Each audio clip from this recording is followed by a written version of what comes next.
इस वक्त हम मौजूद हैं मध्य प्रदेश के रतलाम जिले के गांव भदवासा में। आज हम चर्चा करेंगे परम पूज्य राष्ट्रीय संत विनोद जी शर्मा जी से। गुरुदेव कब से कथा कर रहे हैं और किन विचार को लेकर आप इस कथाओं को भक्तों के बीच ले जा रहे हैं। आइए हम सीधे जुड़ते हैं गुरुदेव से। जय श्री कृष्ण गुरुदेव। सभी सनातन प्रेमियों को जय श्री कृष्ण। पवन भैया का प्रश्न है धाकड़ साहब का कि कितने बरस से लगभग हम कथा कर रहे हैं। तो सन 2011 से कथा हमने आरंभ करी है। उसके पहले हमारा ग्रेजुएशन हुआ संस्कृत से बीए से, और बचपन से ही गांव में कथा सत्संग होता था। दादाजी भी हमारे सत्संगी थे, तो उन्हीं के सानिध्य में रहकर इन कथाओं को हम लोगों ने अध्ययन किया, पढ़ा, सुना, समझा, जितना भी समझ पाए। हरि अनंत, हरि कथा अनंता। इस ब्रह्मांड को, इस प्रकृति को समझना मनुष्य के लिए बड़ा कठिन है। ये तो प्रभु कृपा जब होती है तो जीव समझ पाता है। भगवान की कृपा के बिना तो बहुत ही कठिन है, क्योंकि ईश्वर जो है वो समुद्र है, तो मनुष्य जो है वो ये बालू रेत का कण है। एक बालू रेत का कण समुद्र की था कैसे पा सकता है। अब हमारा जो कथा करने का उद्देश्य वो यही है कि जीव मोक्ष की ओर बढ़े। धर्म, अर्थ, काम और मोक्ष जो ये पुरुषार्थ मानव जीवन को मिले हैं, पशुओं के लिए पुरुष नहीं बने हैं। पशुओं का तो जन्म होगा तो निश्चित बात है उनकी मृत्यु होगी, पर मनुष्य का जन्म होता है लेकिन मृत्यु नहीं। मनुष्य अगर धर्म, अर्थ, काम और मोक्ष सिद्धांत को जीवन में अपनाए तो उसके मनुष्य के लिए मृत्यु नहीं मोक्ष लिखा गया हमारे यहाँ। पशु का जन्म होगा तो पशु की मृत्यु होगी, क्योंकि पशु के जीवन में धर्म नहीं है। लेकिन मनुष्य का जीवन धर्म पर आधारित होता है। वो धर्म को जो नहीं मानता वो मनुष्य भी जीते जी ही पशु माना जाता है। धर्म क्यों जरूरी है? तो इसका छोटा सा कारण है कि बहन और पत्नी और माता के साथ रिश्ता कैसा होना चाहिए, इसका जो उल्लेख है, जो निर्णय है, वो धर्म समझाता है। अगर जो मनुष्य धर्म को नहीं मानता है तो जो संबंध फिर पत्नी के साथ, वो बहन के साथ, वो माँ के साथ, वो किसी भी स्त्री के साथ उसका हो सकता है। लेकिन धर्म एक मर्यादा है, धर्म एक सीमा रेखा है, धर्म एक लक्ष्मण रेखा है जो मनुष्य को सही और गलत का ज्ञान करवाता है, मनुष्य को सभ्य बनाता है, मनुष्य को आदर्श, मनुष्य में मानवता की और शांति की, सद्भावना की जो प्रेरणा देता है वो धर्म देता है। तो धर्म तो बहुत ही अनिवार्य है, और निश्चित धर्म से अर्थ मिलता है। जो मनुष्य धार्मिक होगा तो उसके कार्य भी अच्छे होंगे, उसके कार्य व्यवस्थित होंगे, वो अनुशासित जीवन जिएगा तो उसकी आर्थिक स्थिति निश्चित बात है अच्छी बनेगी। धर्म से अर्थ मिलता है, और जब अर्थ आएगा तो फिर उसकी जो कामनाएं हैं, इच्छाएं, वो इच्छाएं भी पूरी हो जाएगी, और जब इच्छाएं पूरी हो जाएगी तो चौथा मोक्ष मिल जाता है। धार्मिक मनुष्य की कामनाएं भी जो होती है वो धर्म के अनुसार ही होती हैं, और उन कामनाओं को पूरी करने के बाद फिर उसकी एक ही इच्छा होती मोक्ष, तो मोक्ष भी मिल जाता है। तो जो हमारा कथा करने का उद्देश्य बस यही है कि जीवात्मा अपने उद्देश्य को समझे, और हम मनुष्य हैं, धर्म के अनुसार जीवन जिए, और धर्म से ही अर्थ की प्राप्ति करें, और अर्थ के बाद कामनाएं भोग कर हम लोग इसी जीवन में मोक्ष पा जाए। क्योंकि मनुष्य का जन्म तो होता है पर मनुष्य की मृत्यु नहीं, मनुष्य का मोक्ष हो जाता है। रही बात सुख और दुख की, तो सुख और दुख जो है ये मन की एक कल्पना है। अज्ञान के कारण ही मनुष्य दुखी होता है, और वही अगर ज्ञान हो जाए तो वो सुखी हो जाता है। जैसे बालपने में एक छोटा सा खिलौना हमारा टूट जाए तो उस खिलौनों के टूटने पर हम लोग रोने लग जाते, कई बार भोजन नहीं करते। लेकिन वही खिलौना अगर इस उम्र में हमारे सामने टूटे, वो बचपन का खिलौना, तब हम रोते नहीं है, कारण कि हमें ज्ञान हो चुका है कोई खिलौना है। उसी प्रकार जब हम धर्म ग्रंथों को सुनते हैं तो हमें अपने आप का परिचय मिलता कि हम कौन है। हम मात्र शरीर नहीं, हम एक आत्मा है, और शरीर से पहले भी हम थे, और शरीर पूरा हो जाने के बाद भी हम लोग रहेंगे। बीच में जो प्रकृति, ये जो संसार में दिख रहा है, ये ईश्वर का है, हमारा नहीं है। तो जब ये सिद्धांत हमें मालूम हो जाता है कि आत्मा भी ईश्वर की है और ये संसार, ये प्रकृति सब ईश्वर की है, तो इसमें होने वाली छोटी बड़ी घटनाएं से हम दुखी इसलिए नहीं होंगे कि हमारा नहीं है। दुःख तभी होता है जब उससे हमारा कोई संबंध हो। उदाहरण के रूप में रोज मृत्यु का समाचार मिलता कि आज फलानी जगह दुर्घटना हुई, आज वहाँ एक्सीडेंट हुआ, आज वो मर गया। तो हम लोगों को दुःख इसलिए नहीं होता है क्योंकि उनसे हमारा कोई संबंध नहीं था, हम उन्हें अपना नहीं मानते थे। अगर हम उन्हें अपना मान ले तो हम लोग दुखी हो जाएँ। तो इसी प्रकार ज्ञान हो जाने के बाद जीव शरीर को भी अपना नहीं मानता है। जब वो शरीर को अपना नहीं मानेगा तो संसार को अपना नहीं मानेगा, और संसार को अपना नहीं मानेगा तो यहाँ की घटनाएँ उसे दुखी नहीं कर पाएगी। और आज ये जो लोग सुख पाने के लिए किसी का आशीर्वाद लेने के लिए, तो कोई धागा बंधवाने के लिए, तो कोई तीर्थों में जा रहे हैं। भैया तीर्थ अवश्य जाइए, लेकिन जब तक ज्ञान नहीं होगा तब तक सुख नहीं मिलेगा। और ज्ञान होगा बिनु सत्संग विवेक न होई। तुलसी बाबा कहते सत्संग से तुम्हें ज्ञान मिलेगा, सत्य का संग, अच्छे शास्त्रों का श्रवण करने से तुम्हें ज्ञान होगा, और ज्ञान हो जाने के बाद निश्चित आप लोग सुखी हो जाओगे। रही बात तीर्थ दर्शन, आप लोग अवश्य करें, लेकिन जब तक मन शुद्ध नहीं होगा, और ज्ञान, दो कारण है, मन और ज्ञान।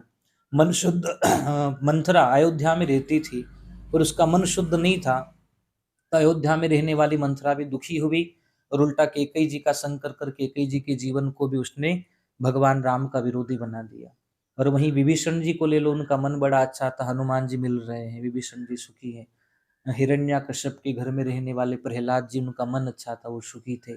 एक निषाद राजा की बेटी शबरी निषाद वर्ण में जन्म लेकर मन अच्छा था, वो सुखी हो गई। और रावण को देख लो, लंका में रावण भी रहता था, पर 4 वेदों का ज्ञाता, तिलक लगाता था, रुद्राक्ष पहनता था, शिव पूजा करता था, लेकिन रावण ने सत्संग नहीं किया, रावण का मन शुद्ध नहीं था, इसलिए रावण दुखी रहा।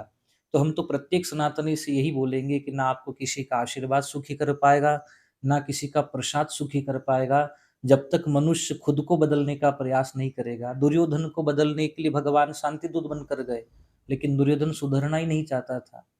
तो जब तक मनुष्य खुद को नहीं सुधारे, उसे भगवान भी नहीं सुधार सकता। तो सबसे अच्छा कोई साधन है सुख का, वो सत्संग है।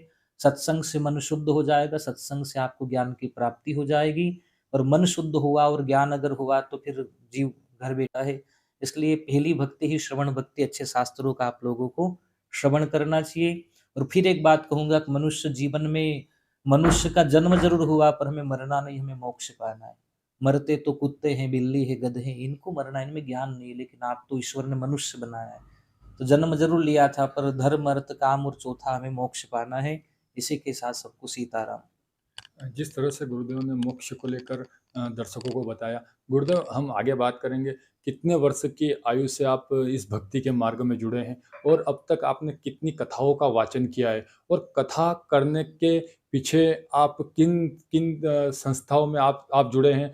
हमें जानकारी मिली है कि आप कहीं गौशाला भी आपने संचालित कर रखी है। कितनी गौशालाएं आपके द्वारा संचालित की जा रही है, और कितने वर्ष की आयु में आप इस भक्ति मार्ग में प्रवेश कर चुके थे? भक्ति मार्ग तो अब हम क्या कहें, आयु तो ये शरीर की आयु उस समय लगभग 5-6 बरस की रही होगी। जब घर में तो दादा, हमारे पूज्य दादाजी थे, वो सत्संगी थे, यहाँ संत ब्राह्मण आते थे गाँव में, तो उनकी सेवा करती थी। छोटी उस समय छोटी-बड़ी बातें वो सत्संग की हमारे सामने सुनाते थे। उसी समय से मन जो है वो भगवत कथा में अनुरक्त हो गया था। उसके बाद लगभग ग्रेजुएशन करने के बाद 21 बरस में हमने शायद पहली कथा की होगी। 2011 की ये बात है। और अभी तक जो भगवान की कृपा ऐसी रही, श्रोताओं का प्रेम, प्यार, स्नेह ऐसा रहा कि लगभग 500 कथाओं के आसपास इस शरीर ने भगवान की कथा गाई है, और आज भी सीख ही रहा हूँ कथाओं को। और रही बात, गौशाला में संचालित नहीं करता हूँ, संचालन करने वाला तो ईश्वर है, पालनहार तो भगवान है, मैं तो एक निमित्त मात्र हूँ। तो इस अर्थुनी गौशाला, वहाँ प्रतिवर्ष कथा होती है, और जो भी श्रद्धालु लोग गायों के प्रति सेवा भाव जो समर्पित करते हैं, वो सब वहीं अर्पण कर दिया जाता है। और निश्चित बात है, आप लोग भी गौ सेवा करें, क्योंकि जो गौ सेवा ज़्यादा तो नहीं, पर जितनी भी हमने करी उसका मैंने प्रत्यक्ष फल पाया है। जीव मात्र में ईश्वर का ही अंश है। केवल ज़रूरी नहीं कि हम लोग अगरबत्ती, दीपक या माला जप कर ही भगवान को रिझाएँ। कर्म यज्ञ भी भगवान ने गीता में कहा, अर्जुन तू कर्म यज्ञ से मेरी पूजा कर। अर्जुन जी संन्यास लेने जा रहे थे। तो वहाँ भगवान ने अर्जुन से कहा कि अर्जुन, केवल बड़ी दाढ़ी, बड़ी जटा रखना, संन्यास लेने से ही मैं प्रसन्न नहीं होता हूँ। अर्जुन, अभी तो एक क्षत्रिय का बालक है, और युद्ध करना तेरा धर्म है। तो कर्म को ही तू धर्म बना ले, कर्म को ही तू पूजा बना ले। फिर अर्जुन ने भगवान के उस उपदेश को सुनकर, भगवान की वचनों को मानकर भगवान प्रसन्न होंगे, इस भाव को लेकर जब अर्जुन ने युद्ध किया, तो युद्ध भी उनके लिए पूजा बनी, और अर्जुन के मोक्ष का वो कारण बना। और दक्ष प्रजापति यज्ञ करने गए, पर शंकर भगवान का अपमान करने की भावना थी, उनका यज्ञ विनाश का कारण बना है। यज्ञ तो हमारे यहाँ दैत्य भी करते थे। हमारे सनातन धर्म में इतने सरल सिद्धांत दिए गए हैं कि जरूरी नहीं कि आप केवल पूजा करके ही ईश्वर को पा सकते हो। अभी तो तुलसी बाबा ने तो ये सिद्धांत बताया, "क्षिया रामई सब जग जानी करो प्रणाम, जोरी जुग पानी"। आप जिससे भी मिलो, जिसको भी देखो, उसके भीतर ही मानो कि इसके भीतर जो अंश है वो नारायण का अंश है। पत्नी के साथ बैठकर अगर आप ये सोचो कि इसके भीतर नारायण बैठा, तो पत्नी के संग में रहना भी आपका मोक्ष है। और अगर आप भगवान के मंदिर में भी जाओ और वहाँ भगवान को नहीं देखो, तो मंदिर जाना भी मोक्ष नहीं दिला सकता। वैसे कई चींटियाँ, कीड़े-मकोड़े मंदिरों में मर जाते, क्या उनको मोक्ष मिलेगा? जब तक सत्संग से ये ज्ञान नहीं होगा कि हर जीव के भीतर नारायण है, मेरा जो आत्मा है वो भी नारायण का अंश है, मैं शरीर नहीं हूँ, शरीर एक अलग विषय है, लेकिन आत्मा एक अलग विषय, इसका ज्ञान हो जाने से स्वतः व्यक्ति को हर जगह नारायण का आभास होता है। तो आप लोग भी गौ सेवा करिए, क्योंकि गाय के भीतर, गौ तो क्या प्राणी मात्र की सेवा करनी है, पर गौ सेवा इसलिए कि गाय से जो पंचगव्य हम लोगों को प्राप्त होता है, उस पंचगव्य से देवता प्रसन्न होते हैं, और देवताओं के प्रसन्न होने पर ये प्रकृति संतुलित रहती है। तो इस धरती को बचाने के लिए, इस प्रकृति को बचाने के लिए वेद, ब्राह्मण, गाय ये मुख्य केंद्र माने गए हैं। जड़ बच जाएगी तो पौधा कर फिर हरा-भरा हो जाएगा। इसलिए भगवान भी जब अवतार लेते हैं, तो तुलसी बाबा कहते हैं कि विप्र, धेनु, सुर, संत, हित, लीन, मनुज अवतार। 4 के लिए भगवान ने अवतार क्यों लिया? क्योंकि ये चारों जड़ है। विप्र यानी वेदों का ज्ञान जिन ब्राह्मणों को है, उन मंत्रों से देवता प्रसन्न होते हैं। फिर उन वेदों का ज्ञान ही आत्मज्ञान कराता है, जीव को मोक्ष की ओर ले जाता है। गाय के पंचगव्य से देवता प्रसन्न होते हैं। सूर्य ने देवता अगर जीवित रहे, राक्षस देवताओं के पास देवता जीवित रहे तो कामनाएं पूरी होगी, प्रकृति अच्छी रहेगी। और संत अगर संसार में होंगे तो वो प्रजा को मोक्ष का मार्ग दिखाएंगे। क्योंकि आज के स्कूलों में केवल धन कमाने की शिक्षाएं दी जाती है, पर मोक्ष तो वो स्कूल में रहने वाले, वो कॉन्वेंट पद्धति वाले लोग खुद ही नहीं जानते इन बातों को। वो तो यही कहते कि हम तो आदि मानव की संतान है, हम तो बंदर की संतान है, लेकिन हमारे सदग्रंथ कहते कि हम ईश्वर की संतान है, हम भगवान की संतान है। और निश्चित बात है कि अच्छे शास्त्रों के श्रवण से हो जाता है। हाँ जी। गुरुदेव, कहीं ना कहीं हर गुरु के पीछे, हर व्यक्ति के पीछे गुरु का आशीर्वाद रहता है। और तो आपके प्रथम गुरु कौन रहे हैं, और आपके परिवार में किस तरह की परिस्थिति पहले रही थी, और आज की क्या परिस्थिति है जब से आप इस कथा भक्ति के इस पर मार्ग पे आए? देखिए, जीव मात्र का गुरु तो ईश्वर होता है। उस उनके बाद, भगवान के बाद फिर माता गुरु है, पिता गुरु है। लेकिन मुझे इस आध्यात्म मार्ग की सबसे जो प्रेरणा मिली है, अच्छी प्रेरणा मिली, वो हमारे दादाजी से मिली है। हमारे दादाजी कृष्ण भक्त थे, कथा प्रेमी और सत्संगी थे।